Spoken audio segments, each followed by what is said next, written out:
कलिमल मथनी त्रिताप निवारिणी जन्म मृत्यु मया भव भयहारिणी जन्म मृत्यु माया भव भयहारिणी सेवत सतत सकल सुख कारिणी सेवक सतत सकल सुख कारिणी सुमहौषधि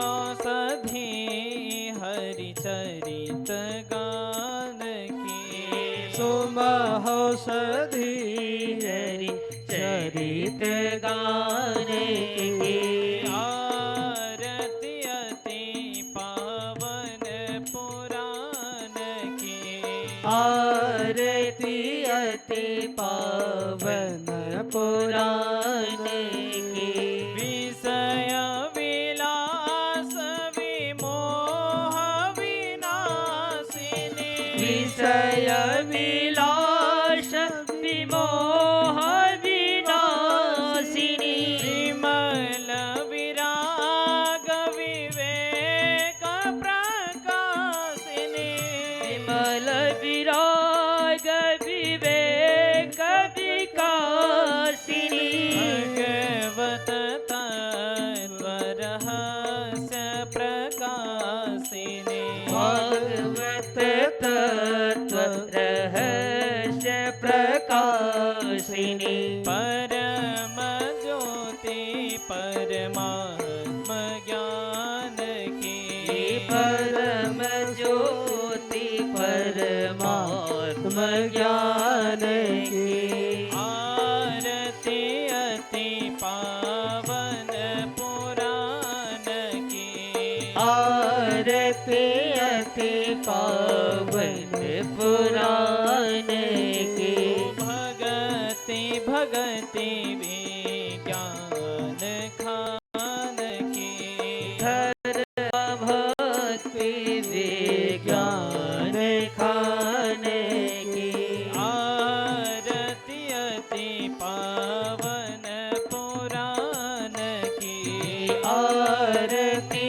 अति पावन पुराण की धर्म भगति विज्ञान खान की धर्म भक्ति विज्ञान खान की धर्म भगति विज्ञान खान की धर्म भक्ति विज्ञान खान की भक्ति विज्ञान खान की।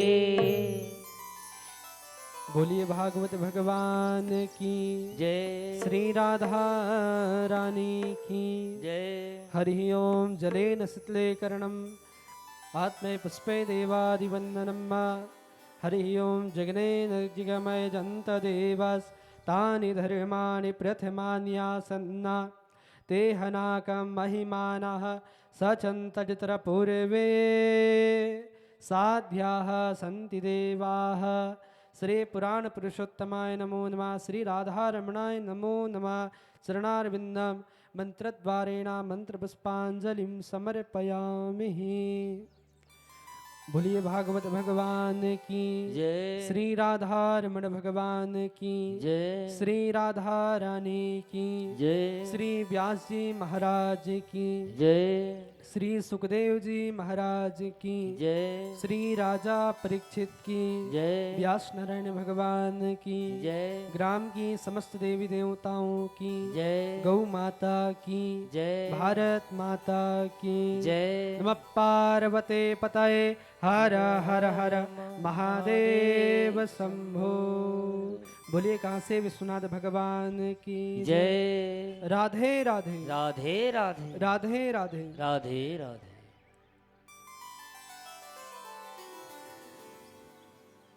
भगवान परम आराध्य ग्राम देवी माँ भगवती माँ महामाया एवं श्री राधा कृष्ण जी की महती कृपा से ग्राम खैरा में यह पावन श्रीमद् भागवत भगवान जी की अमृतमयी कथा आज से प्रवाहित होने जा रही है, जिनके आज हम सभी प्रथम दिवस के रात्रि बेला में उपस्थित हुए हैं। आओ विलंब न करते हुए मैं पूज्य महाराज श्री से आग्रह करूंगा कि हम सभी भगवत प्रेमी जनों को यह पावन श्रीमद् भागवत भगवान जी की अमृतमयी कथा श्रवण कराकर हमारे जीवन को धन्य बनावे। परम पूज्य व्यास जी महाराज बोलिए भागवत भगवान की जय, व्यास नारायण भगवान की जय, व्यास जी महाराज की जय। सभी यथास्थान ग्रहण करें, यथास्थान विराजमान हो जाएं।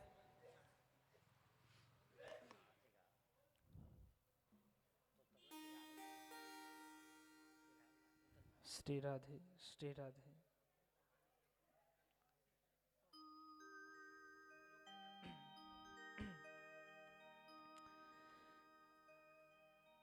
हरि ओम। अस्मद्गुरुभ्यो नमः।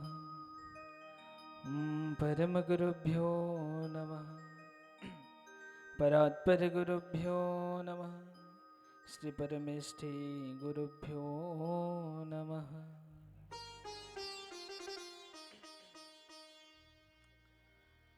विघ्नेश्वराय वरदा यशोरप्रियाय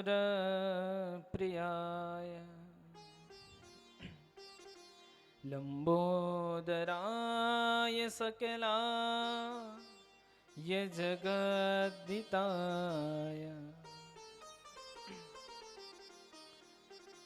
नागाननाय श्रुतियज्ञविभूषिताय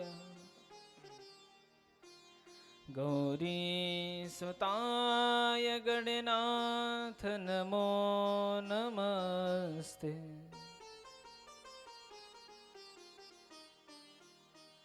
त्वं वैष्णवी शक्तिरनन्तवीर्या अविश्वस्य बीजं परिपासि माया। त्वं मोहितं देवि समस्तन्वितं त्वं वै प्रसन्ना भुवि मुक्तिहेतु। करारविन्देन पदारविन्दं मुखारविन्दे विनिवेशयन्तम् वटस्य पत्रस्य पुटे शयानं बालं मुकुन्दं मनसा स्मरामि।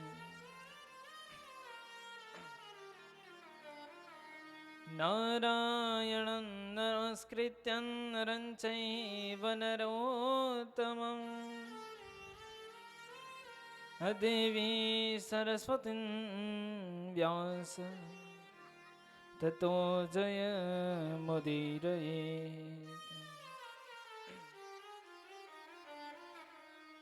गुरुर्ब्रह्मा गुरुर्विष्णु गुरुर्देवो महेश्वरा गुरुः साक्षात् परब्रह्म तस्मै श्री गुरुवे नमः। बाह्यन्तरकला मध्ये भाण्डब्रह्माण्डचारिणे वेश्यदान्त्रे गुणातीतं वन्दने ग्रहकारिणम्। धर्मसंरक्षणार्थाय अधर्मसंहाराय संहारहे तवे निग्रहाणांच धर्मात्मा लोके लोके प्रवर्धता अज्ञानाशास्ति निधृयातां शङ्करं च द्विजोत्तमम् शिवशक्ति समायुक्तं नमामि पितरौ निजौ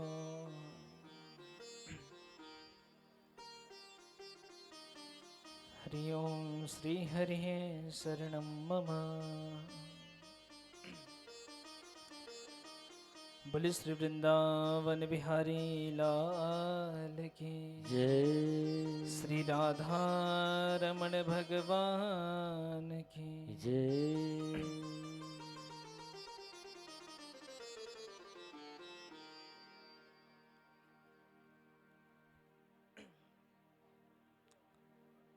श्रीमन्नारायण श्रीमन्नारायण।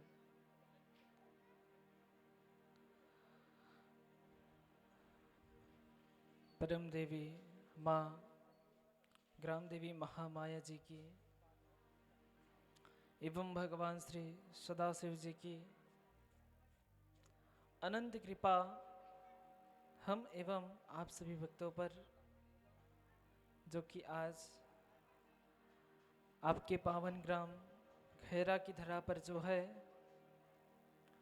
श्रीमद् भागवत कथामृत रूपी कथा रूपी अमृत का जो है प्रवाह होने जा रहा, जिसके मुख्य यजमान के रूप में हमारे प्रिय यजमान श्री धनेश्वर साहू जी के एवं उनकी यहाँ की माता श्रीमती राधिका साहू जी के द्वारा यह जो है श्रीमद् भागवत की कथा आयोजित की गई।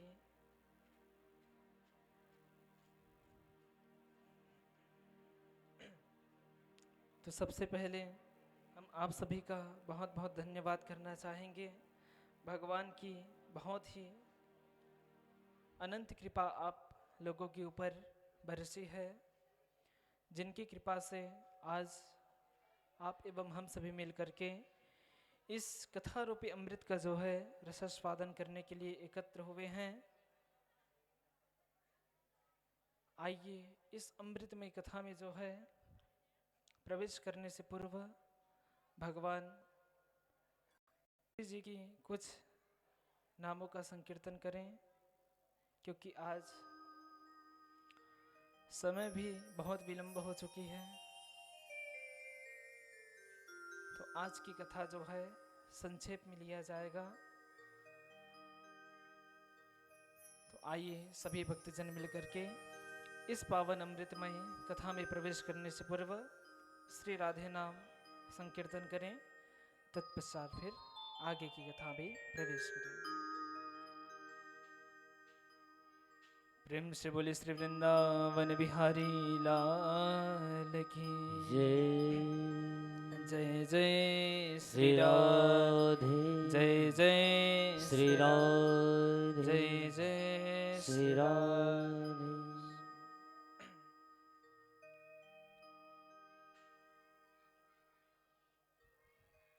श्री राधे राधे राधे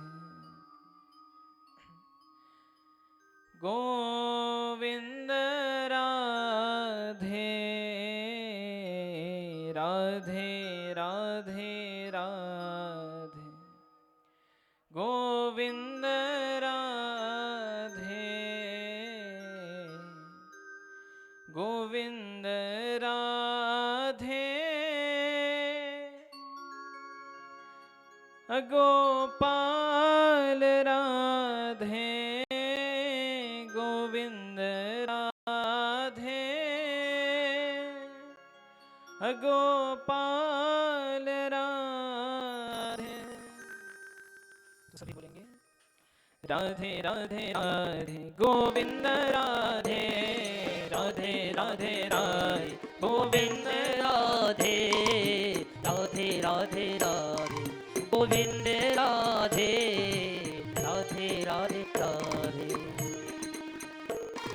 राधे राधे राधे गोविंद राधे राधे राधे राधे गोविंद राधे गोविंद राधे गोपाल राधे गोविंद राधे गोपाल राधे गोविंद राधे गोपाल राधे गोविंद राधे गोपाल राधे गोपाल राधे गोविंद राधे गोपाल राधे गोविंद राधे राधे राधे राधे गोविंद राधे राधे राधे राधे गोविंद राधे राधे राधे राधे गोविंद राधे राधे राधे राधे गोविंद राधे राधे राधे राधे गोविंद राधे राधे राधे राधे गोविंद राधे राधे राधे राधे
श्री राधे श्री राधे।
हरि नाम राधे, हरि नाम राधे, हरि नाम राधे, हरि नाम राधे, हरि नाम राधे, प्रभु नाम राधे, हरि नाम राधे,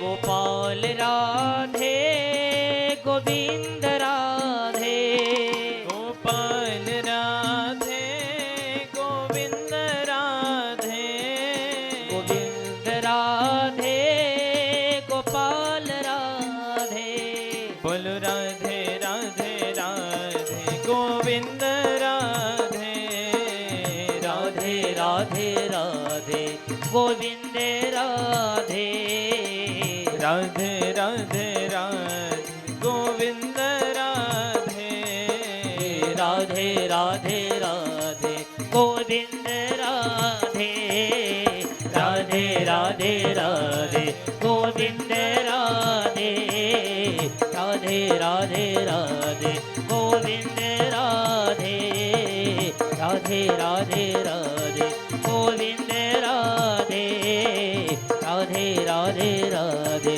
गोविंद राधे। राधे राधे राधे, गोविंद राधे, राधे राधे राधे।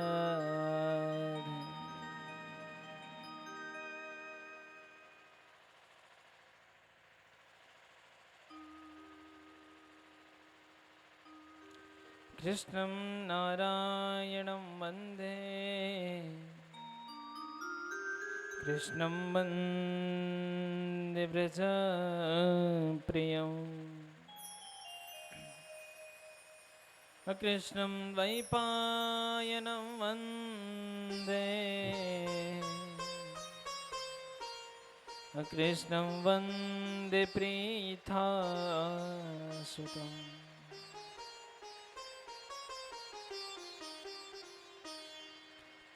पुण्य पवित्र पावन श्रीमद् भागवत कथामृत, जो कि समय के अभाव के कारण आज प्रथम दिवस में, वैसे यज्ञ तो सप्ताह श्रवण की है, अर्थात सप्त दिवसों का यह यज्ञ है, लेकिन अन्य जो कर्मकांड अनुष्ठानित विधि है उस नियम से जो है यह श्रीमद् भागवत की कथा सप्त दिवस की एवं प्रथम दिवस स्थापना पूजन एवं अंतिम दिवस पे हवन, इन सभी प्रक्रियाओं को मिला करके जो है श्रीमद् भागवत की यह जो अनुष्ठान विधि है, कथा विधि है, यह 9 दिनों का हो जाता है।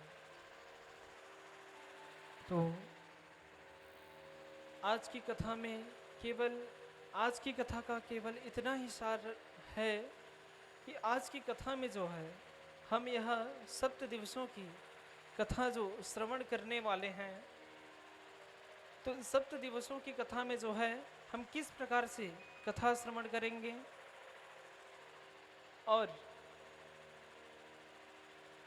कौन जो है इस कथा का अधिकारी है, कौन अनाधिकारी है, एवं इस कथा को सुनने से हमको किस फल की प्राप्ति होती है। तो आज की कथा का केवल इतना ही सार है कि श्रीमद् भागवत शास्त्र की महिमा का वर्णन करना, इसकी महत्व कहाँ तक है, महिमा कहाँ तक है। जैसे हम कोई कार्य करते हैं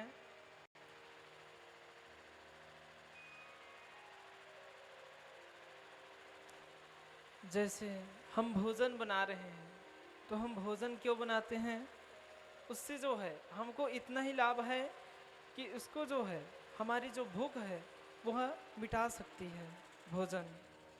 भोजन करने से हमारे इस देह को जो है, शरीर को ऊर्जा प्राप्त होती है। तो भोजन का जिस प्रकार से हमारे ऊर्जा प्राप्ति तक ही उसकी महिमा बताई गई है, अर्थात भोजन करने से हमको ऊर्जा की प्राप्ति होगी, तो ठीक उसी प्रकार इस श्रीमद् भागवत कथा की महत्व क्या है। आखिर श्रीमद् भागवत की कथा श्रवण करने मात्र से हमको किस फल की प्राप्ति होगी, उसकी महिमा का वर्णन आज की कथा। वैसे महात्म्य कथा जो है, वेद व्यास जी महाराज जब 17 पुराण की रचना की थी, तो उन्हीं पुराण में जो है आज की जो महात्म्य कथा है वह श्रीमद् भागवत के अंतर्गत की नहीं है। अर्थात 18,000 श्लोकों में यह कथा जो है नहीं आएगी। 18,000 श्लोकों की संख्या की भागवत जो है वो कल से प्रारंभ होगी। यह जो महात्म्य कथा है यह हमको पद्म पुराण, स्कंद पुराण इत्यादि सभी ग्रंथों से मिलता है। तो ठीक जिस प्रकार वाल्मीकि जी ने श्री रामायण जी का जब रचित किया, अर्थात श्री शंकर जी के द्वारा, श्री शिव जी के द्वारा की कृपा प्राप्त करके जब वह रामायण जी को रचित करने लगे, लिखने लगे, तो जिस प्रकार से लिखी गई श्रीमद् रामायण जी की कथा, ठीक उसी प्रकार श्री रामचंद्र जी ने आकर के लीला की। तो ठीक उसी प्रकार जो है यह जो 18,000 श्लोकों की संख्या वाली जो श्रीमद् भागवत की कथा है, जिसको आप सभी सप्ताह विधि से श्रवण कर रहे हैं, तो इसकी महिमा जो है 17 पुराण अर्थात 17 पुराण के अंतर्गत पद्म पुराण, स्कंद पुराण में पहले से लिख दी गई है कि इस प्रकार से आगे आगे परीक्षित जी को कथा श्रवण कराएंगे श्री सुखदेव जी महाराज। तो ये भी रामायण की विधि की ही तरह से है। जिस प्रकार वाल्मीकि जी ने रचित किया रामायण जी को, ठीक उसी प्रकार जो है व्यास देव जी ने श्रीमद् भागवत की कथा को पहले से ही उस विधि से विस्तार में वर्णन कर दिया था, लेकिन बाद में जो है परीक्षित कथा श्रवण किए हैं। तो इस श्रीमद् भागवत शास्त्र की महिमा जो है आज संक्षेप में श्रवण करेंगे, कल इसको अधिक विस्तार से बताएंगे जिसकी इसकी महिमा का पता चले। देखिए श्रीमद् भागवत कथा में 2 प्रकार के महात्म्य हैं, अर्थात 3 कथा आती है। एक पद्म पुराणोक्त हम कथा देखिए महात्म्य श्रीमद् भागवत महात्म्य की, तो पद्म पुराण के अंतर्गत जो है प्रायः यही कथा चलती है। प्रथम भक्ति महारानी एवं उनके पुत्र ज्ञान और वैराग्य, इनकी कथा प्रारंभ होती है महात्म्य कथा में, और प्रायः सभी व्यासपीठों में इसी कथा को जो है अधिक श्रवण कराया जाता है। लेकिन इस महात्म्य के पहले जो है पूर्व में ही, अर्थात इस महात्म्य का अंतर्गत है कि इसमें श्री नारद जी ने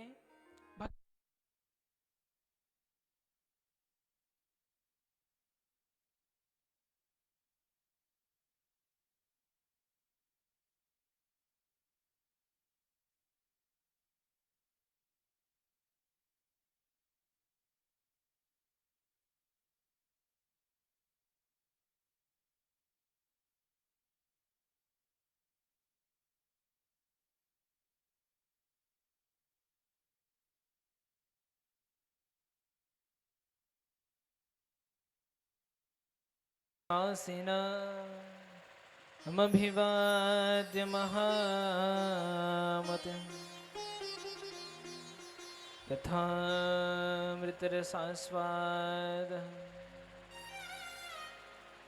कुशला सौनको ब्रवीत।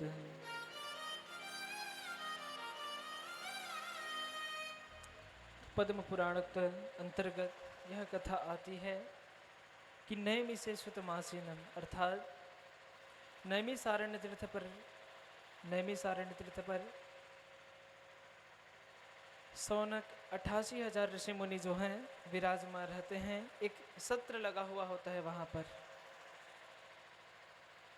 तो उस सभा में जो है सौनक 88,000 है। वैसे यहाँ श्रीमद् भागवत शास्त्र के अंतर्गत संख्या तो वर्णन नहीं की गई, लेकिन सौनक मुनि अर्थात जैसे अन्य ग्रंथों में हमको श्रवण करने को मिलता है कि सौनक मुनियों की जो है संख्या है वह कभी भी बैठते हैं नैमिषारण्य तीर्थ पर तो 88,000 की संख्या में जो हैं एक साथ विराजमान होते हैं और कोई न कोई परोपकार हित के लिए अर्थात दूसरों के हित के लिए जो है अनुष्ठानित विधि से एक सत्र लगा करके उसमें जीवों के कल्याणमय के लिए प्रश्न करते हैं। तो वहाँ पर जो है कथामृत रसास्वाद कुशला सौनको ब्रवीत अर्थात ये सौनक मुनिया कैसे हैं तो बताया गया कि सौनक जो मुनिया हैं वह किस प्रकार से हैं, कथा सुनने में कुशल हैं। जैसे किसी भी कार्य में कोई एक दक्ष होता है कि हाँ ये इस कार्य में, कोई संगीत के कार्य में दक्ष होता है, कोई आर्ट अर्थात कला के कार्य में जो है दक्ष रहता है। ठीक उसी प्रकार जो है कथा के श्रवण के माध्यम में जो हैं हमारे सौनक ऋषि मुनिया जो हैं कुशल हैं, दक्ष हैं। तो एक सत्र लगा करके बैठे हुए हैं और वहाँ पर जो हैं जैसे आप सभी के बीच में मैं यहाँ पर व्यास पीठ पे विराजित हूँ, आप सभी कथा श्रवण कर रहे हैं।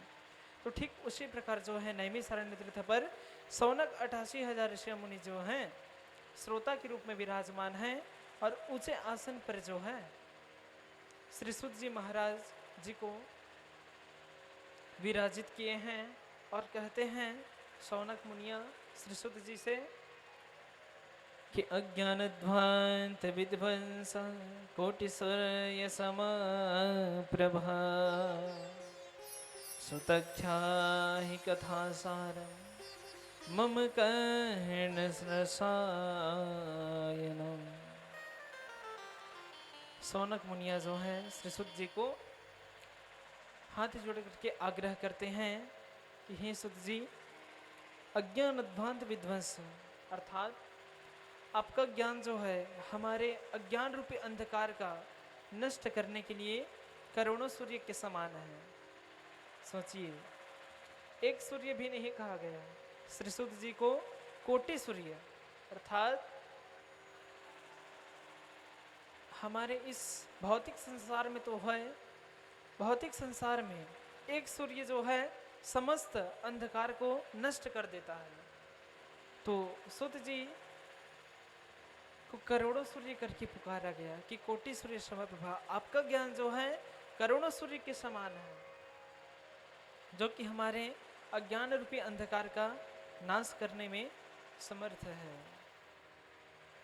तो हे सुत जी आप हमें कोई ऐसी सारगर्भित कथा कहिए, सारगर्भित कथा सुनाइए जो कि हमारे कर्ण को प्रिय लगे।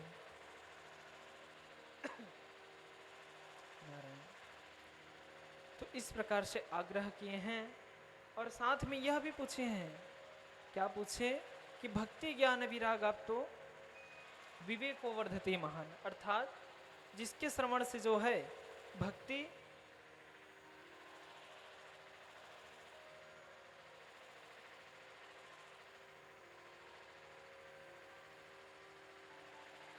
ज्ञान और वैराग्य के माध्यम से किस प्रकार से भक्ति सदैव वृद्धि को प्राप्त होती है। भक्त्यो घवर्गणम मिच्छ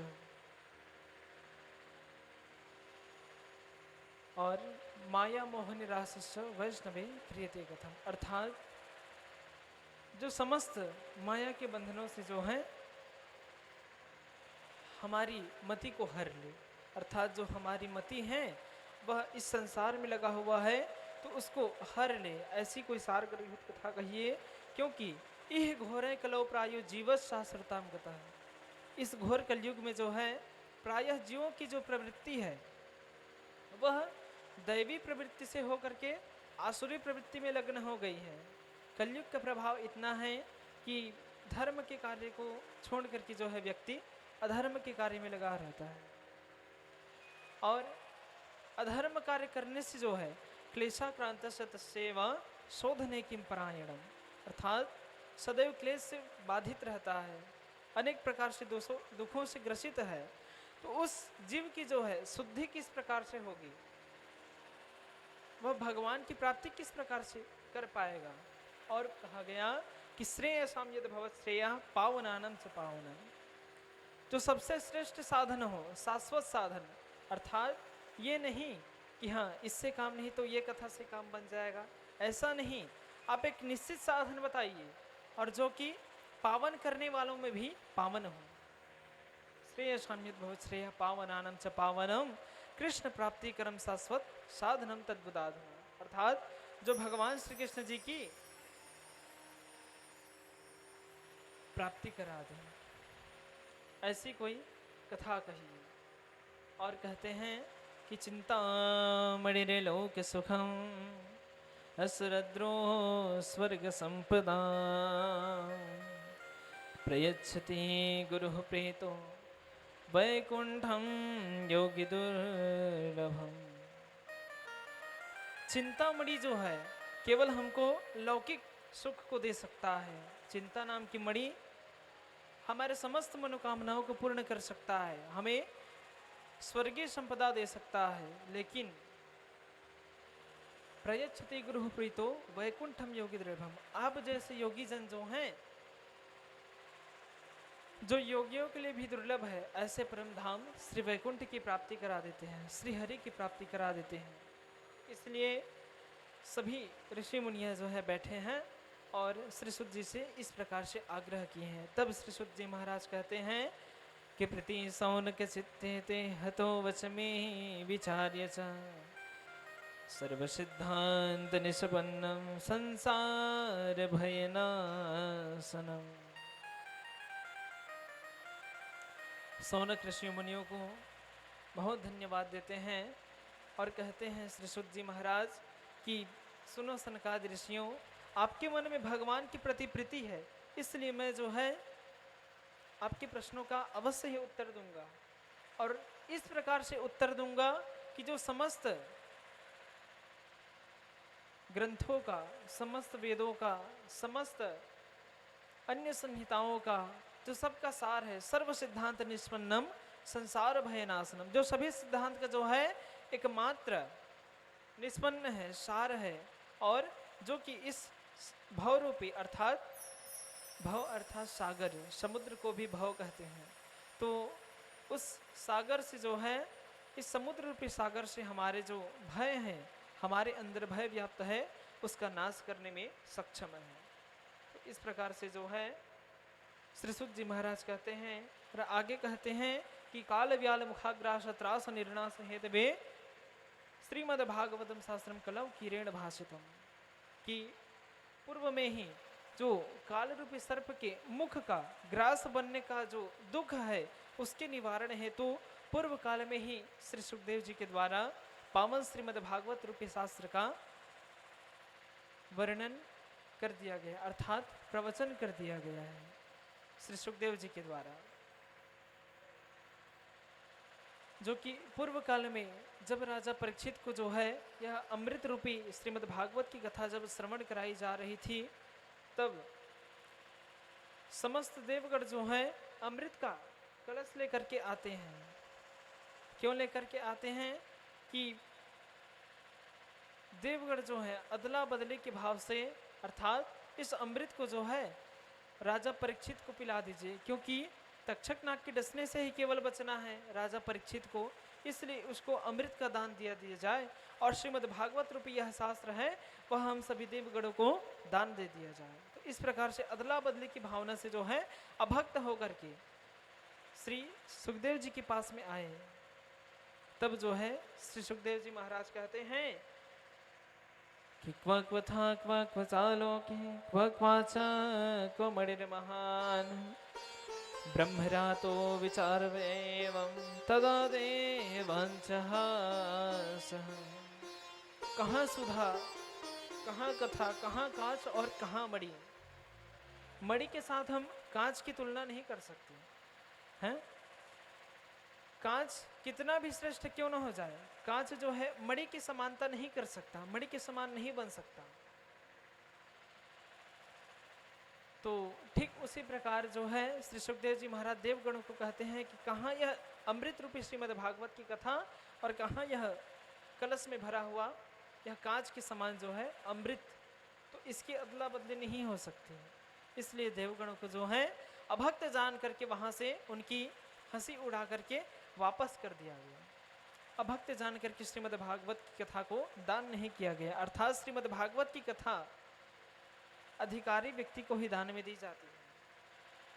तो इसलिए श्री सुखदेव जी ने देवगणों को भी जो है वहां से भगा दिया था। और जब राजन परीक्षित के 7 दिवसों के बाद श्रीमद् भागवत कथा श्रवण करने से मोक्ष की प्राप्ति देख करके जो है ब्रह्मदेव जी भी चिंता में पड़ गए थे कि सत्यलोके तुलाम बद्ध तोलियत साधनान्य चाह। तब फिर सत्यलोक में ब्रह्मलोक में जो है श्री ब्रह्म जी अपने धर्म की तराजू पर जो है एक पलड़े पर श्रीमद् भागवत रूपी कथा और एक पलड़े पर जो है संसार के जितने भी ग्रंथ हैं, पुराण हैं, वेद हैं, वे सभी एक पलड़े पर और तराजू के दूसरे पलड़े पर श्रीमद् भागवत की कथा रखी गई।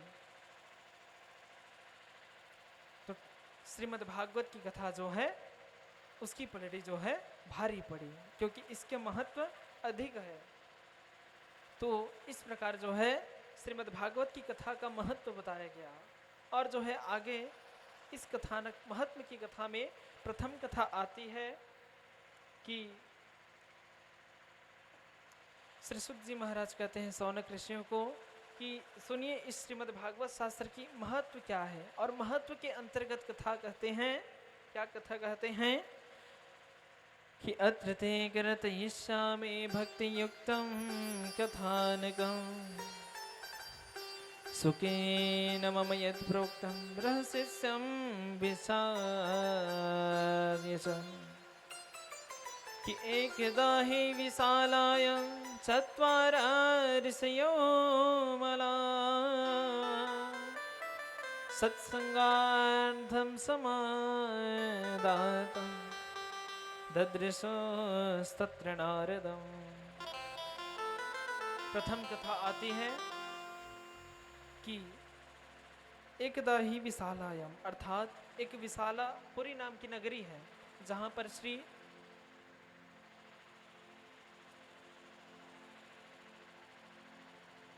चार निर्मल संत, अर्थात चारों को एक ही नाम से पुकारा जाता है, अर्थात सनकादि, सनक, सनातन, सनंदन, सनत कुमार, ये चारों ऋषियां। तो ये सदैव जो है 5 वर्ष की अवस्था के अनुसार रहते हैं। इनकी आयु कभी बढ़ती घटती नहीं है, ये सदैव एक समान रहते हैं 5 वर्ष की बालक की तरह। और भले ही युगों युगों से बड़े हैं, लेकिन इनका जो स्वरूप है वह 5 वर्ष के बालक की तरह रहता है, जो कि सत्संग हेतु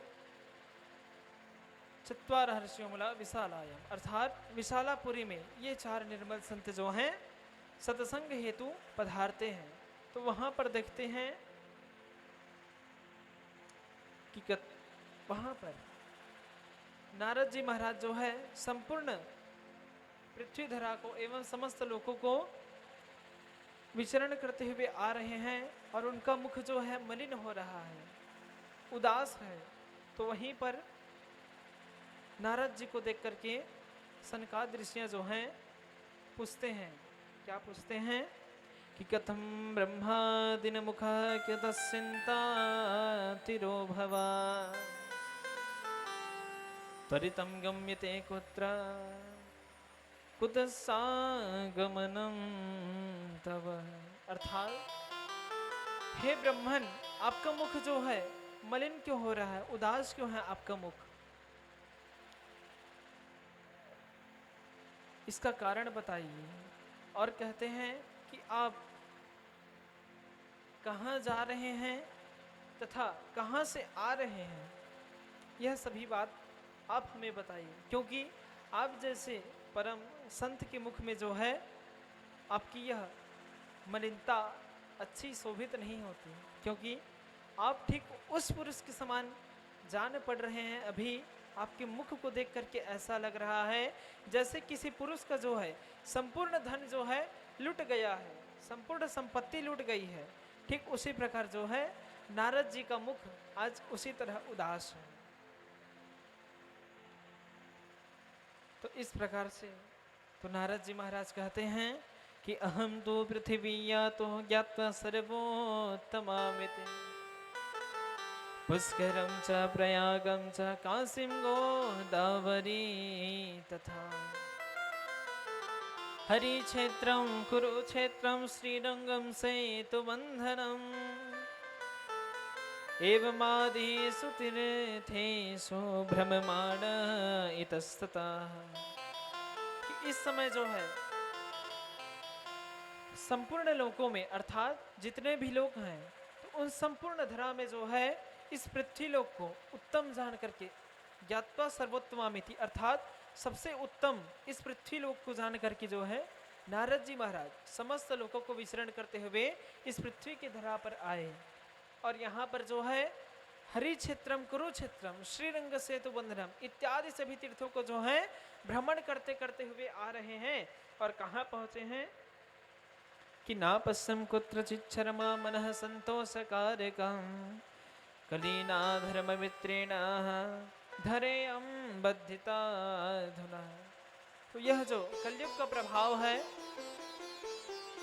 वह संपूर्ण भगवत प्राप्ति के साधन को नष्ट कर चुका है। और यहाँ पर जीव की जो प्रवृत्ति है वह प्रायः आसुरी प्रवृत्ति की हो चुकी है। सभी और अधर्म ही अधर्म हो रहा, अनेक प्रकार से अधर्म। तो यहाँ पर अधर्मों का वर्त करते हैं कि सत्यम नास्ति तपः संसद दया दानम न विद्यते। कहीं पर सत्य नहीं दिखाई देता, कहीं पर तप नहीं दिखाई देता, कहीं पर दान नहीं दिखाई देता। बाजारों में अन्न बिकने लगे हैं, बिकने लगे हैं। तो इस प्रकार से अनेक प्रकार से अधर्म को दृष्टिगोचर करते हुए जो है नारद जी महाराज विचरण करते हुए आ रहे हैं। और पहुंचे कहां पर, वृंदावन ब्रज की भूमि पर जो है पहुंचे हैं श्री नारद जी महाराज। और वहां पर भी जो है कलयुग ने वहां पर सभी लोगों के मति को नाश कर दिया है। और मति को नाश करके जो है वहां पर सबके मन को एक अधर्म से जोड़ करके सत्संग मार्ग से जो है विचलित कर दिया है। सभी अधर्म में लगे रहे तरह तरह के। तो इस सभी दुख को देखता हुआ मैं ब्रज की भूमि पर पहुंचा। और वहां पर पहुंच करके जो है एक आश्चर्ययुक्त घटना देखता हूं। तो वहां पर क्या आश्चर्य देखते हैं कि एका तो तरुणी तत्र निषन्ना खिन्न मानसा अर्थात एक तरुणी अर्थात एक स्त्री जो है, एक युवती जो है पावन यमुना जी के तट के सामने वहीं पर विराजमान है। और वहां पर उनके अगल बगल में दो वृद्ध पुरुष लेटे हुए हैं। और वृद्ध पुरुष लेटे हुए हैं जिनको बार बार जगाने का प्रयास कर रही है वह युवती। और उनके अगल बगल में जो है अनेक से देवियां विराजमान है। और विराजमान होकर के जो है उनको पंखा से हवा दे रही हैं।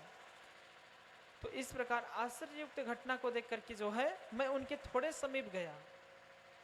तो वहां पर जो है देख करके वह जो तरुणी थी वह कहने लगी कि भो भो साधो क्षणम तिष्ठा मंचितामपि नाशय अर्थात कि हे साधु जी आप क्षण भर के लिए रुक जाइए और मेरे इस चिंता का जो है नाश कीजिए। तब वहां पर जो है उनकी दुख का कारण पूछते हैं कि पहले आप बताइए कि आप कौन हैं, आपका परिचय क्या है, और ये जो वृद्ध पुरुष लेटे हुए हैं ये कौन हैं, और जो अगल बगल में आपको हवा दे रही हैं ये सभी देवियां कौन हैं। नारायण। तब जो है भक्ति रानी परिचय देती है कि मैं भक्ति महारानी हूँ एवं यह जो दो वृद्ध पुरुष लेटे हुए हैं यह और कोई नहीं बल्कि मेरे जो पुत्र हैं ज्ञान और वैराग्य ये वही हैं। और ये सभी जो देवियां हैं वे जो हैं अन्य सभी तीर्थ हैं, यमुना जी है, ये सभी देवियां जो हैं मुझे हवा दे रही हैं। तो अपने दुख का कारण बताती है भक्ति महारानी कि मैं जो है कर्नाटक द्रविड़ देश में उत्पन्न हुई और समस्त तीर्थों में जो है भ्रमण करती करती कहीं पे मुझे सम्मान मिला, कहीं पे मुझे अपमान मिला। इस प्रकार से जो है अधर्म के सहायक कलयुग ने जो है भक्ति महारानी की अंग भंग अर्थात अंग को छिन्न भिन्न कर दिए हैं, छिन्न भिन्न। तो इसी प्रकार जो है उनके अंगों को जो है छिन्न भिन्न करके जो है भक्ति महारानी अपने प्राण बचाती हुई जो है वृंदावन की धरा पर आई, ब्रज की धरा पर, जो कि वहां पर प्रवेश करते ही उनके दुख का नाश हो गया, अर्थात वह पुनः वृद्धा अवस्था से अपने तरुण अवस्था को प्राप्त हो गई, तरुणी अवस्था को। लेकिन जो उनके पुत्र हैं ज्ञान और वैराग्य, वे वृद्ध की तरह वहां पर लेटे रह गए, अर्थात उनको बुढ़ापे ने आ घेरा। तो केवल उनके दुख का कारण यही है कि मैं युवती हूँ, इनकी माता होते हुए भी, और मेरे जो पुत्र हैं वह जो है वृद्ध हो गए हैं। तो इस दुख का नाश करिए, क्योंकि होना तो यह चाहिए कि माता वृद्ध हो एवं पुत्र जो है तरुण अवस्था हो, जवान हो। तो इस दुख का कारण जो है जानना चाहती है भक्ति महारानी, अपने इस दुख का समन करने को बोलती है, नाश करने को बोलती है।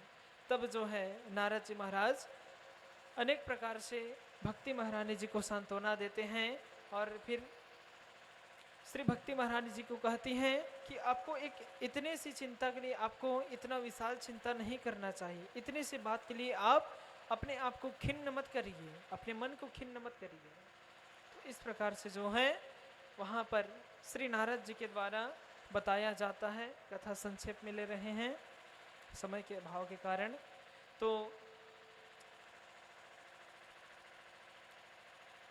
वहाँ पर बताते हैं, तो बार बार श्री नारद जी के द्वारा सभी ग्रंथों का, सभी संहिताओं का एवं गीता पाठेर मुहुर्मुहुः अर्थात बार बार श्री गीता जी का पाठ ज्ञान और वैराग्य दोनों के करणों में सुनाया जा रहा था। तो वहाँ पर जो है इस प्रकार से श्रवण कराए, तब भी ज्ञान और वैराग्य जो थे वृद्ध अवस्था को प्राप्त हो चुके थे, वे कुछ समय के लिए उठे और फिर थोड़े देर बाद सो गए। तो इस प्रकार से बार बार प्रयास करने पर भी नारद जी को सफलता प्राप्त नहीं हुई। तब वहाँ पर नारद जी महाराज जो है चिंतातुर हो जाते हैं कि मैं जो है संपूर्ण इनको वेद का पाठ सुना चुका, फिर भी ये ज्ञान और वैराग्य जो हैं अपने तरुण अवस्था को प्राप्त नहीं हो रहे, जग नहीं रहे, निद्रा अवस्था को त्याग नहीं रहे। तब जाकर के फिर परेशान हो गए। तब जो है आकाशवाणी होती है और आकाशवाणी के माध्यम से बताया जाता है कि नारद जी महाराज आपका यह प्रयास अवश्य ही सफल होगा, आप इनके दुख का निवारण के हेतु आप सत्संग कीजिए। आकाशवाणी में इतना ही कहा गया। तो एक प्रकार से देखा जाए तो गीता का पाठ करना, वेद का पाठ करना, ये भी जो है सत्संग है। लेकिन उस आकाशवाणी में यह नहीं बताया गया कि कौन सा ऐसा सत्संग है जिसे करने से इस ज्ञान और वैराग्य के दुख का नाश होगा। तो नारद जी महाराज परेशान हो गए और वहां से फिर जब सभी को प्रश्न करने लगे, सभी ऋषि मुनियों को, तो किसी के द्वारा उनको उत्तर नहीं मिला। तब जो है अंतिम में परेशान होकर के बद्रिकाश्रम को गए और वहां पर तप करने की आशा से गए कि मैं वहां पर जा करके तप करूंगा और किसी से नहीं बल्कि भगवान से ही उस सत्संग कि आखिर वह कौन सा सत्संग है इसको मैं प्राप्त करूंगा। इस प्रकार से बद्रिकाश्रम को जाते हैं। तो वहां पर जब पहुंचते हैं तो यहीं पर जो है सनकाद ऋषियां जो हैं उनको मिलते हैं, जिनसे इस प्रश्न के बारे में बताते हैं और इस विषय पर चर्चा करते हैं। तो सनकाद ऋषियों के द्वारा बताया गया कि श्रीमद् भागवत शास्त्र की कथा जब आप श्रवण करेंगे तब जो है ज्ञान और वैराग्य का पुनः तरुण अवस्था प्राप्त हो जाएगा और उनके दुख का जो है नाश हो जाएगा। तो इस प्रकार से जब आपस में सत्संग की भावना से गंगा नामक आनंद तट है, अर्थात गंगा जी के तट पर एक आनंद नामक तट है, तो उसी आनंद नामक तट के स्थान पर जो है श्रीमद् भागवत रूपी शास्त्र का कार्यक्रम आयोजित किया जाता है। और वक्ता के रूप में जो है सनकाद ऋषियां विराजमान होती हैं, श्रोता के रूप में जो है नारद जी महाराज, तो वहां पर सप्ताह श्रवण की विधि जो है प्रारंभ होती है। श्रीमद् भागवत की कथा का महात्म्य प्रारंभ हुआ। जैसे हम आप सभी को यहाँ पर महात्म की कथा बता रहे हैं कि आखिर इस श्रीमद् भागवत शास्त्र की महिमा क्या है, ठीक उसी तरह आनंद तट पर जो है नारद जी को सनकादि ऋषियाँ अर्थात सनक, सनातन, सनंदन, सनत कुमार, ये चारों ऋषियाँ जो है वहाँ पर विराजमान हैं और वहाँ पर विराजमान होकर के इस अमृतमय कथा का महत्व बता रहे हैं।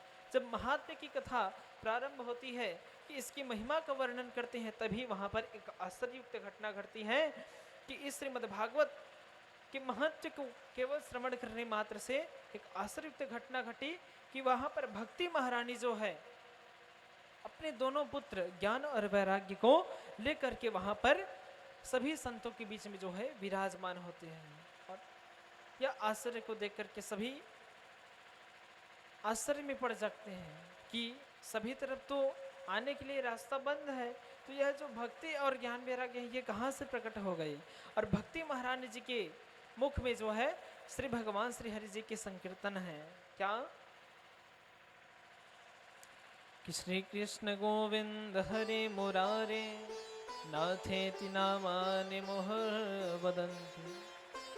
हरि नाम उच्चारण करते हुए भक्ति महारानी वहाँ प्रकट होती हैं और सभी संतों के बीच में जो है प्रकट होकर के सभी संतों को जो है पहले तो नारद जी को धन्यवाद दिया, सनकादि ऋषियों को धन्यवाद दिया कि आपने मेरे इतने विशाल शोक का जो है नाश कर दिया। तो इस प्रकार जो है भक्ति महारानी जी के कष्ट का निवारण किया और ज्ञान और वैराग्य दोनों अपने पुनः तरुण अवस्था को प्राप्त हो गए।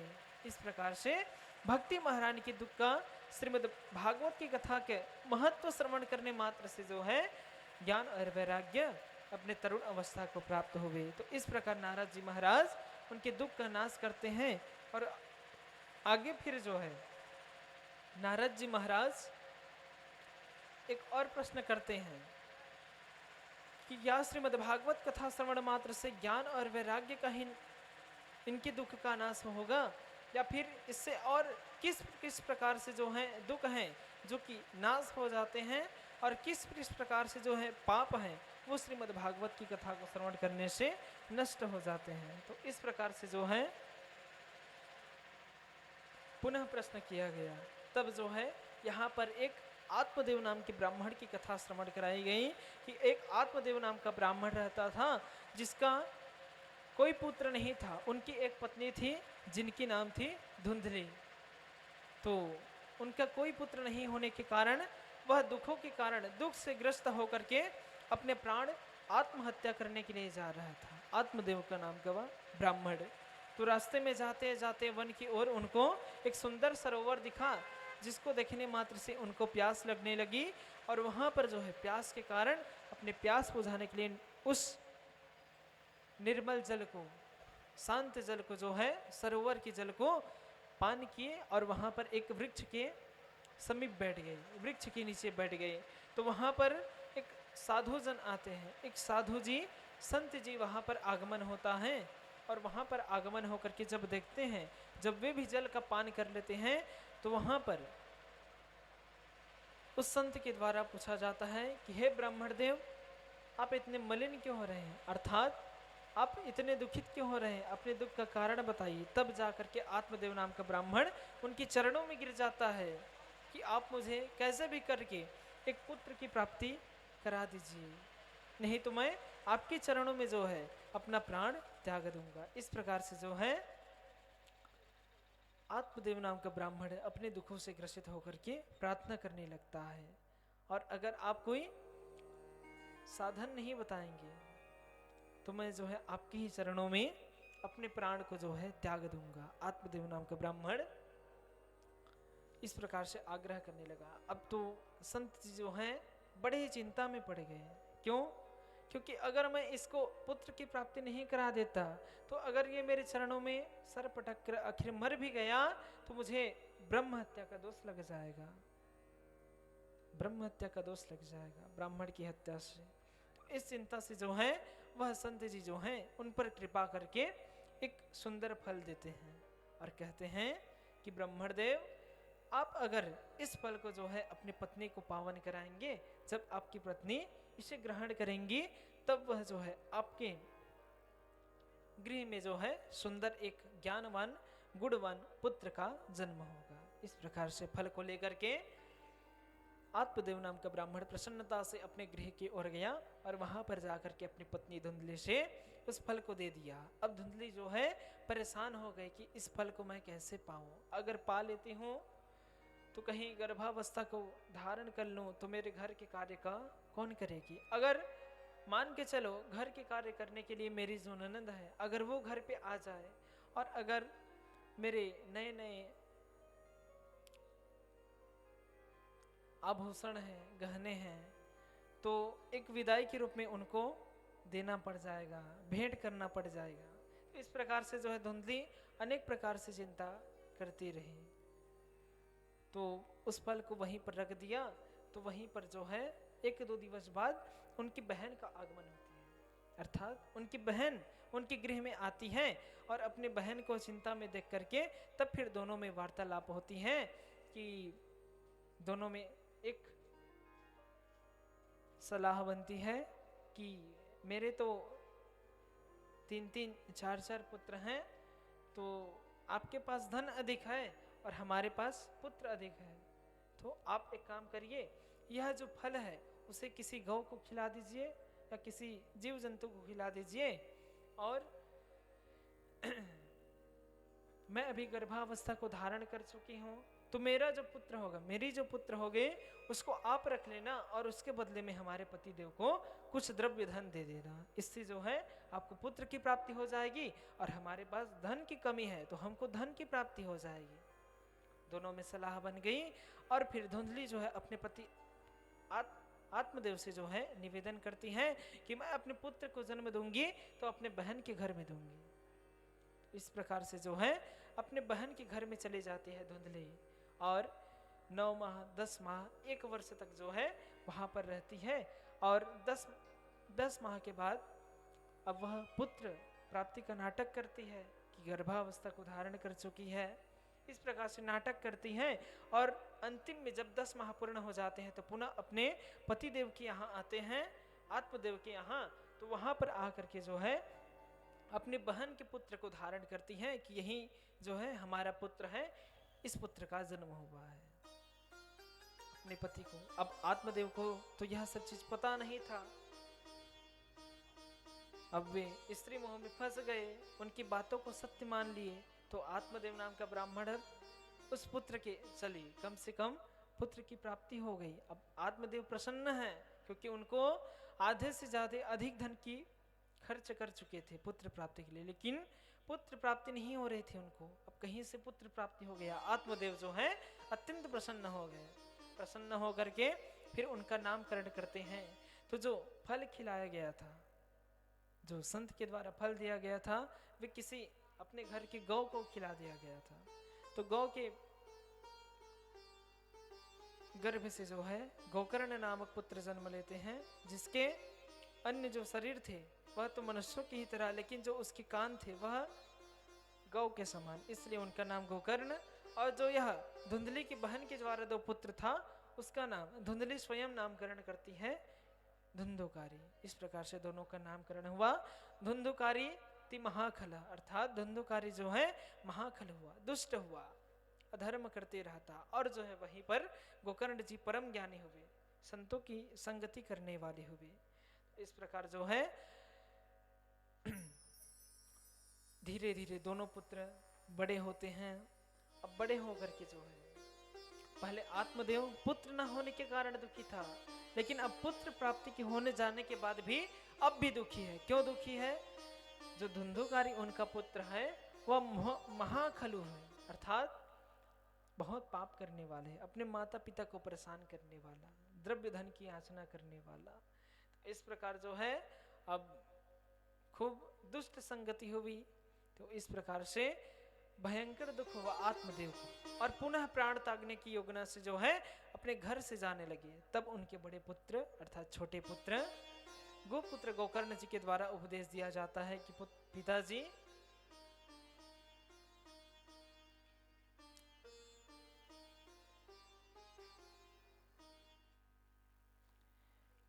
आपने इसी दुख को जो है पुत्र प्राप्ति के पहले भी प्राप्त की थी, उस समय भी आपको दुख हुआ था, अब पुत्र प्राप्ति के बाद भी दुख हो रहा है। इसलिए आप अपने इस जीवन को व्यर्थ ही ना गंवाइए। अर्थात वन में भेज दिया गया और वन जा करके 10वें स्कंद का नित्य प्रति निरंतर पाठ करके जो है आत्मदेव मोक्ष गति को प्राप्त कर गए। एवं जो उनकी माता धुंधली थी, तो एक दिवस जो है धुंधुकारी अब सब संपदा का जो है नष्ट कर चुका शराब इत्यादि पान करने में। तो एक दिवस अपनी माता धुंधली से जो है शराब की योजना से, अर्थात शराब पान करने की योजना से जो है धन की याचना करने लगा कि आप मुझे द्रव्य धन दीजिए, और नहीं तो जो है यहाँ पर भोजन बन रहा है वहीं से उस चूल्हे की जो अग्नि होती है उसी से, नहीं तो आप पर वार करूंगा। इस प्रकार से धुंधुकारी जो है महाखलु निकला, और अपने इस दुख के कारण से जो है उनकी माता धुंधली भी थी, तो वह सूखे कुएं में जो है गिर करके कूद करके अपना प्राण त्याग देती है। गोकर्ण जी तीर्थ यात्रा को चले गए, और तीर्थ यात्रा को चले गए, घर में केवल धुंधुकारी रह गया। तो उसने 5 वेश्याओं की संगति की, तो उस प्रतिदिन चोरी डकैती किया करता। एक दिवस बड़े राजा के महल में चोरी किया, जिससे कि जो 5 वेश्या घर में अपने ला करके रख लिए थे उन सबको पूर्ण तृप्ति हो गई। लेकिन उनके मन में यह सोच आ गया कि अगर कहीं राजा ने इस धुंधुकारी को पकड़ लिया तो इसके साथ साथ जो है हम सभी भी राजा के कैद में चले जाएंगे, हमको भयंकर दुख का सामना करना पड़ सकता है। इसलिए जो है रात्रिकालीन धुंधुकारी को जो है खूब शराब पान कराया गया उन 5 वेश्याओं के द्वारा। और जब खूब शराब के नशे में चूर चूर हो गए, तब जो है उनको उनकी प्राण को हर लिया गया उन वेश्याओं के द्वारा। और जो 5 वेश्याएं थी द्रव्य धन लेकर के वहां से निकल गई, फरार हो गई। इस प्रकार से धुंधुकारी को प्रेत योनि की प्राप्ति हुई। और जब गोकर्ण जी महाराज पुनः अपने तीर्थ यात्रा को पूर्ण करके जो है पुनः अपने गृह को आते हैं, तो यहाँ पर जो है रात्रिकालीन विश्राम के पश्चात धुंधुकारी जो था वह भयंकर रूप में गर्जना करने लगा, कभी इंद्र, कभी अग्नि, कभी प्रेत के रूप में इत्यादि सभी रूपों में जो है गर्जना करने लगा। इस दृश्य को देख करके गोकर्ण जी ने जब उन पर अपने तप के प्रभाव से जब उन पर जल सिंचन किया, तब जो है धुंधुकारी पुनः बोलने लगा, और तब फिर अपने दुख का नाश करने के लिए गोकर्ण जी से आग्रह किया। तब फिर गोकर्ण जी के द्वारा सूर्य देव की गति को रोक करके उनसे फिर श्रीमद् भागवत कथा की आज्ञा ली गई। सूर्य देव जी कहते हैं कि गोकर्ण जी, धुंधुकारी को जो है प्रेत योनि की मुक्ति कैसे प्राप्त होगी, जब वह श्रीमद् भागवत की कथा को श्रवण करेंगे। तो इस प्रकार जो है श्रीमद् भागवत कथा प्रारंभ होती है, और धुंधुकारी जो है एक सूखे 7 गांठ की बास में जो है अपना स्थान जमाता है। 7 दिनों तक निरंतर कथा श्रवण के मात्र से उनके समस्त पापों का जो है नाश हो गया, और सप्ताह विधि श्रवण करने से धुंधुकारी जो है जब अंतिम दिवस सप्ताह दिवस की कथा संपूर्ण हुई, तो वहां पर जो है धुंधुकारी भयंकर एक प्रेत योनि में था, लेकिन कथा के प्रभाव से जो है देवी योनि को प्राप्त कर गए, अर्थात चतुर्भुज रूप में भगवान श्री नारायण जी के समान प्रकट हो गए। और वहां पर सभी को धन्यवाद दिए। प्रथम तो सप्ताह दिन को, अर्थात यह जो 7 दिनों का समूह है, इनको धन्यवाद दिया, फिर कथा को धन्यवाद दिया, और गोकर्ण जी को धन्यवाद दिया। सभी का धन्यवाद करते हुए फिर वहां पर भगवान के पार्षद जो है हरि पार्षद वैकुंठ धाम ले जाने के लिए वहां पर अपने भगवान के रथ में जो है आते हैं। और जब धुंधुकारी को ले जाने लगते हैं, तब गोकर्ण जी कहते हैं कि ठहरिए ठहरिए, कथा श्रवण तो सभी ने मिलकर के की है, लेकिन केवल धुंधुकारी को ही मोक्ष की प्राप्ति कैसे होगी। तो धुंधुकारी ने जिस विधि से श्रवण किया, अर्थात धुंधुकारी एक प्रेत था, उसके पास कोई कार्य नहीं। गृहस्थी जीवों के लिए, जीव जंतुओं के लिए अनेक प्रकार से कार्य है। जैसे मनुष्य के लिए कार्य है कि प्रातः काल उठेगा, अपने धर्मानुसार नियम करेगा, स्नान करेगा, पूजा पाठ करेगा, भोजन की तैयारी करेगा, अर्थ कमाने के लिए जाएगा, धन कमाने के लिए, तो अनेक प्रकार से जो है मन में विचलित होते रहते हैं, मन जो है विचलित होते रहते हैं। लेकिन प्रेत के पास कुछ कार्य नहीं, तो धुंधुकारी ने कथा अधिक चित्त लगा करके श्रवण किया था, इसलिए उसको मोक्ष की प्राप्ति हुई। तो पुनः जो है उनके द्वारा, गोकर्ण जी के द्वारा पुनः एक बार श्रीमद् भागवत कथा का आयोजन किया जाता है, जिसमें सभी तीर्थों से बड़े बड़े ऋषिगण संतगण आए थे और वहां पर आकर के पुनः श्रीमद् भागवत कथा श्रवण करने मात्र से पुनः मोक्ष को सभी प्राप्त किए। इस प्रकार जो है श्रीमद् भागवत की कथा हमारे समस्त दुखों का नाश करने वाली है। श्रीमद् भागवती वार्ता सुराणाम अपि दुर्लभा, यह श्रीमद् भागवत शास्त्र जो है देवगणों के लिए भी दुर्लभ है। इसलिए इस पवित्र कथा को जो है एकाग्र पूर्वक, जिस प्रकार से धंधुकारी ने श्रवण किया, ठीक उसी प्रकार से जो है हम सभी भक्तजनों को भी एकाग्र चित्त से भगवान के प्रति ध्यान लगा करके इस अमृतमय कथा का लाभ लेना चाहिए। तो इस प्रकार से जो है 6 अध्याय में महात्म्य की कथा कही गई। 6 अध्याय में जो है अंतिम अध्याय में कहा गया कि इसके श्रवण विधि का नियम क्या है, अर्थात विधि क्या है। तो इसके तो अनेक सी विधि हैं जो कि महाराज जी आप सभी को श्रवण करा देंगे, कौन कौन सी विधि का पालन करना है और इसके अधिकारी कौन कौन है। देखिए इसके विषय में तो अभी संक्षेप में ही बोल दिए रहते हैं, कल अधिक चर्चा करेंगे। क्योंकि देखिए श्रीमद् भागवत शास्त्र का अधिकारी वही है जिसके मन में भगवान के प्रति प्रीति हो। अर्थात जब सुत जी ने भी सनकाद ऋषियों को कथा क्यों श्रवण कराएगी, तो कहा गया कि प्रीति सौनक चित्ते थे यचो वच में विचार विचार, अर्थात सनकादि ऋषियों के जन्म में है, उनके मन में जो है भगवान के प्रति प्रीति था, इसलिए उनको कथा श्रवण कराई गई। तो जिनके मन में भगवान के लिए प्रीति होती है केवल उनको ही कथा श्रवण करानी चाहिए। और इसकी विधि और सुनाने वाला कैसा होना चाहिए, तो कहा गया कि विरक्तो वैष्णवो विप्रो वेद शास्त्र विशुद्ध कृत। प्रथम विरक्तो अर्थात विरक्त होना चाहिए। विरक्त अर्थात जैसे कई लोग समझते हैं कि विरक्त जिसका विवाह नहीं हुआ हो केवल वही विरक्त है, तो ऐसा नहीं है। विरक्त उसको कहा जाता है कि जो गृहस्थी जीवन में अगर प्राप्त भी कर चुका गृहस्थ जीवन को, तो उस जीवन में जो है सदगृहस्थी रहे, जो जो धर्म बताए गए हैं उनका पालन करें, और उसी को विरक्त कहते हैं। विरक्तो वैष्णवो विप्रो, वैष्णव अर्थात वैष्णव होना चाहिए। और वैष्णव मतलब जात का वैष्णव नहीं, अर्थात जिनके मन में भगवान श्री नारायण जी के लिए स्थान हो, अर्थात नारायण जी की उपासना पूजा करने वाला हो। अब भले ही संप्रदाय अनुसार अलग अलग हो सकते हैं, तो विरक्त तो वैष्णवो विप्रो, लेकिन अंत में कहा गया कि वह विप्र होना चाहिए, अर्थात ब्राह्मण होना चाहिए।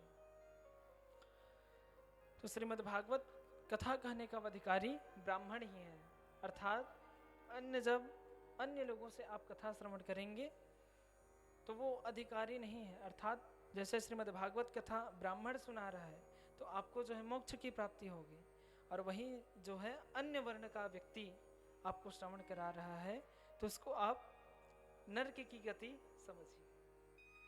तो इसीलिए विप्र को चुना गया। और विप्र में भी कैसा हो, अभी बहुत ही अधर्म होता है कि ब्राह्मण बोल दिए हैं तो ब्राह्मणी भी कथा कहने को बैठ जाती है, स्त्रियां कथा कह रही है, लड़कियां कन्या कथा कह रही है, तो यह जो है अधर्म है।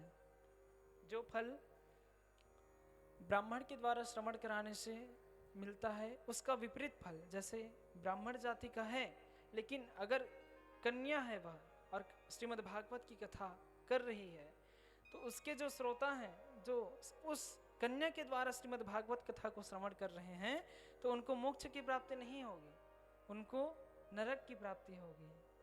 क्योंकि अगर लड़की व्यासपीठ पर बैठ करके कथा कर रही है तो वह धर्म नहीं अधर्म है, चाहे भले ही उसमें भगवान का नाम जुड़ा है लेकिन वह अधर्म है। तो तो इस प्रकार से आप सभी से तो अनेक से विषय पर चर्चा होगी और आप सभी को एकदम विस्तार पूर्वक श्रवण कराया जाएगा। और कथा के माध्यम से जो है, देखिए धनेश्वर साहू जी, आप कथा करा रहे हैं तो देखिए कथा आप इसलिए करा रहे हैं कि आपको भगवान की प्राप्ति हो, है ना, आपके पितृगणों को जो है मोक्ष की प्राप्ति हो, भगवान सदैव आप पर प्रसन्न रहे एवं सभी का कल्याण करें, अर्थात सर्वजन हितार्थाय सर्वजन सुखाय च, सभी के हित के लिए श्रीमद् भागवत की कथा हो रही है। और इसी श्रीमद् भागवत कथा के अंतर्गत जो है अनेक प्रकार से अधर्म होते हैं। तो प्रथम बात तो यह है कि श्रीमद् भागवत की कथा में मन लगाना है और कथा में जो है किस किस कथा से हमको किस विषय पर ज्ञान, क्या ज्ञान मिल रहा है, कौन सा ज्ञान हमको प्राप्त हो रहा है, उस ज्ञान को जो है अपने अंदर आचरण में उतारना है। और एक और बात है कि आजकल जो है व्यासपीठ पर बैठ करके, अब देखने में तो अच्छा नहीं लगता, लेकिन श्रीमद् भागवत की कथा जो है एक ज्ञान का विषय है, यह मनोरंजन का विषय नहीं है। तो जहाँ पर जो है भगवान की जिस प्रकार से लीला है वहाँ पर उस प्रकार से ढलना चाहिए। तो आजकल जो है अनेक से अधर्म होते हैं कि व्यासपीठ पर तो बैठ गए लेकिन उस गति से नियम का पालन नहीं कर पाते और व्यासपीठ पर बैठकर ही खूब संगीत, खूब नृत्य, और कई लोग क्या समझते हैं कि भगवान की चीज है तो इसमें नृत्य करने में भी कोई दोष नहीं है। तो ऐसा नहीं है प्यारे। श्रीमद् भागवत की कथा जब परीक्षित जी ने श्रवण की है तो वहां पर तो कोई मनोरंजन नहीं होता था, वहां पर हम लोग तो केवल 3 घंटा कथा श्रवण कर रहे हैं, लेकिन जब श्री सुखदेव जी महाराज राजा परीक्षित को श्रवण कराए हैं कथा, तब 7 दिनों तक नहीं उठे हैं। एक बार बैठ गए हैं तो 7 दिनों तक नहीं उठे हैं, 7 दिनों तक कथा चली है। तो हम 3 घंटे के लिए बैठेंगे, आप सभी को ऐसी विस्तार पूर्वक कहेंगे कि जिसको आपको समझने में कोई तकलीफ नहीं हो। अगर आपको कोई कुछ बात समझ में नहीं भी आती है तो ऐसा नहीं है कि एक बार बता दिया तो नहीं, आप उस चीज को हमसे दोबारा पूछ सकते हैं कि महाराज जी इस बारे में, इस कथा में आपने क्या समझाया था, हमें विस्तार से समझ नहीं आया। तो अपने मन में कोई प्रकार से संदेह मत रखिएगा, जो भी है हमसे पूछ सकते हैं अगर कुछ बात समझ में नहीं आई। तो श्रीमद् भागवत की कथा कल से प्रारंभ होगी। आज इसके महत्व का वर्णन किया गया, संक्षेप में वर्णन किया गया। अब मति अनुसार जो है वर्णन किए हैं। समय अधिक हो गया था तो समय की अधिकता के कारण जो है मति भी ठीक से उस स्थान पर बैठ नहीं पाती।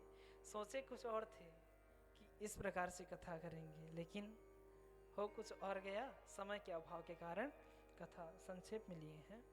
तो कल से सुंदर भाव से जो है सभी यहाँ पर आएंगे और सभी भक्तजन कथामृत का लाभ लेंगे। तो आइए आज की महात्म्य की कथा जो है यहीं पर विश्राम देते हुए आज की कथा का विश्राम करते हैं और कुछ हरि संकीर्तन करते हुए श्री भागवत भगवान जी की कर्पूर आरती कर देंगे आज समय के अभाव के कारण। तो आइए सभी श्री हरि के नाम संकीर्तन करते हुए कथा को विश्राम की ओर ले जाएं। बोल श्री वृंदावन बिहारी लाल की जय जय जय श्री राधे, जय जय श्री राधे, जय जय श्री राधे श्याम।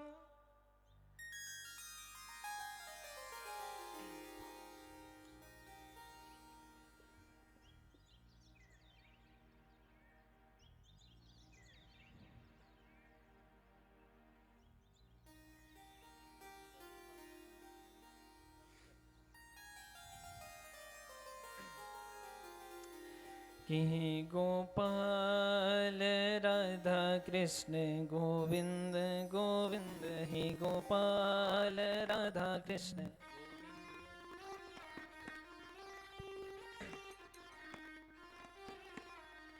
गोविंद गोविंद श्याम गोविंद गोविंद गोविंद गोविंद श्याम गोविंद गोविंद गोविंद गोविंद राधे गोविंद गोविंद गोविंद गोविंद राधे गोविंद गोविंद गोविंद गोविंद श्याम गोविंद गोविंद गोविंद गोविंद श्याम गोविंद गोविंद गोपाल राधा कृष्ण गोविंद गोविंद, हे गोपाल राधा कृष्ण गोविंद गोविंद हे गोपाल राधा कृष्ण गोविंद गोविंद, हे गोपाल राधा कृष्ण गोविंद गोविंद गोविंद गोविंद माधव गोविंद गोविंद गोविंद गोविंद माधव गोविंद गोविंद गोविंद गोविंद श्याम गोविंद गोविंद गोविंद गोविंद श्याम गोविंद गोविंद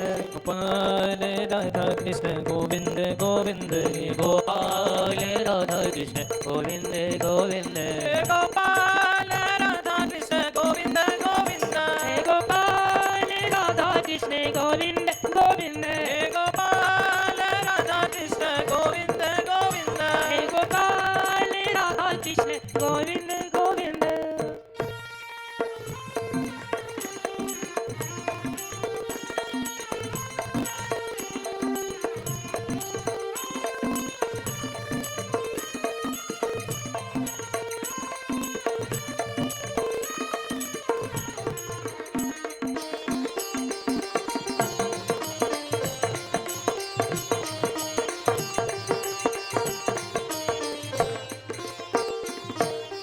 हरि नाम गोविंद गोपाल नाम गोविंद, हरि नाम गोविंद गोपाल नाम गोविंद हरि नाम गोविंद गोपाल नाम गोविंद, हरि नाम गोविंद गोपाल नाम गोविंद राम नाम गोविंद सीता नाम गोविंद, राम नाम गोविंद सीता राम गोविंद राम नाम गोविंद सीता नाम गोविंद, राम नाम गोविंद सीता राम गोविंद गोपाल राधा कृष्ण गोविंद गोविंद, गोपाल राधा कृष्ण गोविंद गोविंद गोपाल राधा कृष्ण गोविंद गोविंद, हे गोपाल राधा कृष्ण गोविंद गोविंद गोपाल राधा कृष्ण गोविंद गोविंद, हे गोपाल राधा कृष्ण गोविंद गोविंद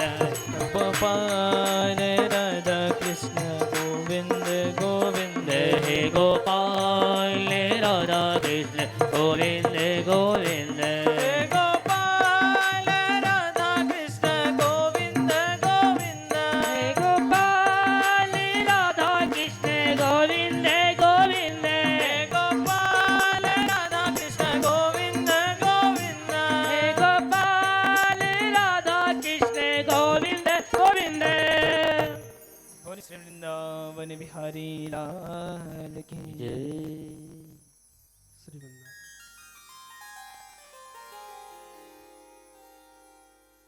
बोली भागवत भगवान की जय श्री राधा रमण भगवान की जय।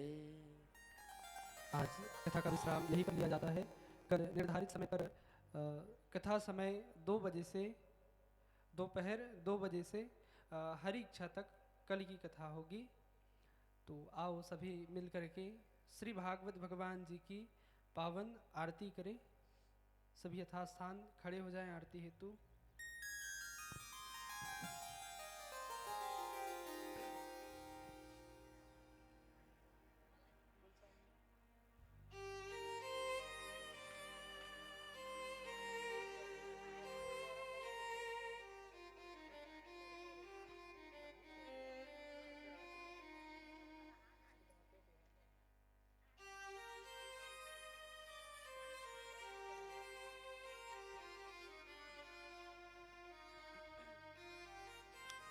बोलिए भागवत भगवान की जय। जय बांके बिहारी लाल की जय। जय श्री राधा रानी की जय। जय। यजमान जी आरती की थाल लेकर के भागवत भगवान जी की आरती करें। हरि ओम। चंद्रमा मनसो जातस्य कछोः सूरजो अजायत श्रोत्रा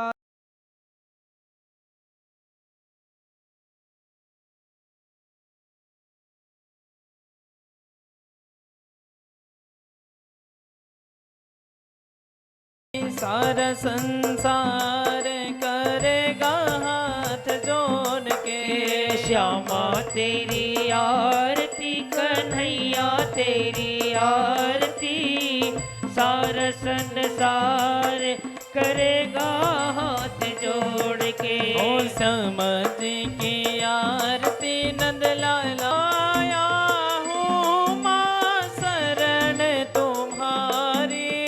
आया हूँ प्रभु शरण तुम्हारी। रखियो लाज हमारे करेगा हाथ जोड़ के। श्यामा तेरी आरती कन्हैया तेरी आरती सारा संसार करेगा हाथ जोड़ के। बोल श्यामा तेरी आरती कन्हैया तेरी आरती सारा संसार करेगा हाथ जोड़ के। श्यामा तेरी आरती कन्हैया तेरी आरती सारा संसार करेगा हाथ जोड़ के। और सारा संसार करेगा हाथ जोड़ के। सारा संसार करेगा हाथ जोड़ के। सारा संसार करेगा हाथ जोड़ के। सारा संसार करेगा हाथ जोड़ के। सारा